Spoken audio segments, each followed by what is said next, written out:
I'm Sarah. I am a virtual assistant. Great. So that's why I'm here. But What am I? What's costing for me? I have 5 young children, and I need to get over to the sponsor booth with the other lady that has 5 young children and is willing to give me a checklist. But that's what I'm afraid freedom will cost me: time with my young children. So you're afraid it's going to cost you time. So right now, your children are your excuse. Yes. So how old are they? 9, 8, 6, 4, 2. So the 9 and the 8 already know they're an excuse. You've imprinted that on them. It's shitty, and you're going to have to probably spend the rest of their lives fixing it. Seriously. Yay! Yeah. And they will too. You are pretty much imprinted with what you believe about yourself by age 7, right? Everybody, stand up if you have kids.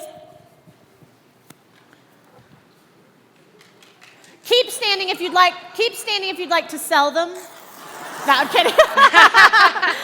No, keep standing. Keep standing for a second. Keep standing. Keep standing.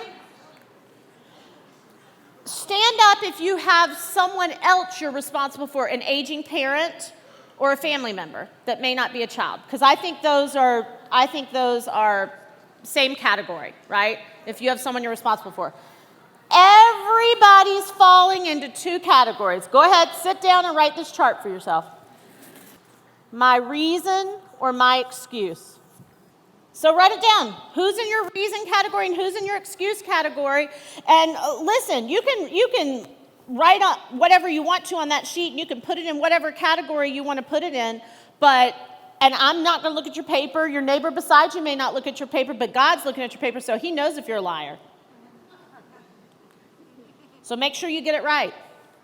Because I can promise you, if you've ever said, I can't take this opportunity because my kid's blank, they're an excuse, not a reason. If you have ever said, I would love to do this, but my mother needs to, she's an excuse, not a reason.